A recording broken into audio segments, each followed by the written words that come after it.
Hello नमस्कार सर्वांना, स्वागत आहे तुमचं माझ्या यूट्यूब चॅनलमध्ये, ज्याचं नाव आहे क्यूट स्वरूप 05 आणि बरेच काही. तर कसे आहात तुम्ही सगळे? आय होप तुम्ही मस्त आणि मजेत असणार आहात आणि स्वामींचं नाम घेत असणार आहात. तर आज मी तुमच्यासोबत स्वामी अक्कलकोटला कसे आले त्याबद्दलची कथा मी तुमच्यासोबत शेअर करणार आहे. तर व्हिडिओ स्किप न करता शेवटपर्यंत नक्की बघा. चला तर मग व्हिडिओला सुरुवात करूया. तर अक्कलकोट हे एक छोटेसे गाव होते. श्री स्वामी समर्थ इसवी सन 1856मधील अश्विन महिन्यात अक्कलकोटामध्ये बुधवार पेठेजवळ असलेल्या खंडोबा मंदिराच्या ओट्यावर येऊन बसले होते. त्यावेळी रस्त्यावरून काही गुराखी चालले होते.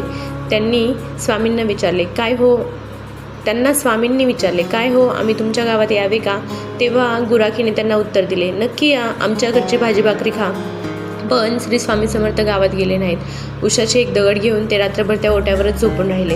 दुसऱ्या दिवशी सकाळी स्वामी समर्थ आल्याचे वृत्त समजल्यावर पुराणिक वगैरे सर्व मंडळी त्यांना भेटाव्यास आली. पुराणिकांनी स्वामींना आदराने आपल्या घरी नेले.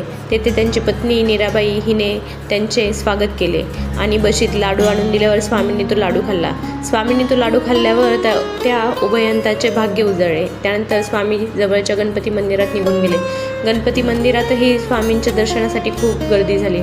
गावात एक साक्षात्कारी साधू आल्याचे वृत्त समजताच अक्कलकोटाचे मालोजीराजे आपल्या दाजीबा भोसले या कारभाऱ्यासह स्वामींच्या दर्शनास आले.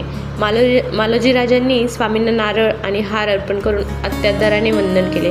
तेव्हा स्वामींनी मालोजीराजांना स्वहस्ते श्रीफळ दिले आणि हार दाजीबा भोसले या कारभाऱ्याच्या गळ्यात घातला. स्वामींनी आपल्याजवळ असणारे कापड म्हणजेच भगवी वस्त्र मालोजीराजांच्या अंगावर घातले. या कृतीने श्री स्वामींनी जणू राजांना आपले कृपेचे वस्त्रच पांघरले. अशा श्री स्वामींच्या कृपाप्रसादाने मालोजीराजे आणि दाजीबा भोसले धन्य झाले. त्यानंतर श्री स्वामी तेथून निघून गेल्यावर नगरवेशीजवळ असलेल्या ओट्यावर जाऊन बसले. स्वामी 3 दिवस काहीही न खाता तिथे बसून होते. 4थ्या दिवशी अहमद अली नावाच्या रिसालदाराचे लक्ष त्यांच्याकडे वेधले गेले.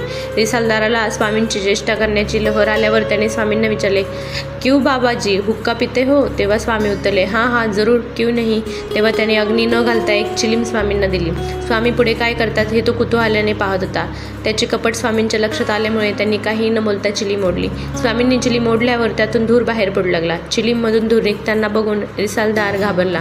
स्वामी कोणीतरी सत्पुरुष आहेत आणि आपण त्यांची उगीचच परीक्षा घेतली या विचाराने तो स्वामींना शरण गेला.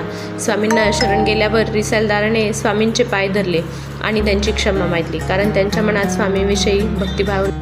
तर अशा प्रकारे स्वामी अक्कलकोटामध्ये आले होते. तर तुम्हाला ही छोटीशी कथा कशी वाटली? व्हिडिओ आवडला असेल तर लाईक, शेअर, सबस्क्राईब करा आणि भेटूया अशाच एका नवीन व्हिडिओमध्ये. तोपर्यंत सर्वांनी स्वस्त रहा, मस्त खा, स्वामी नाम घेत रहा.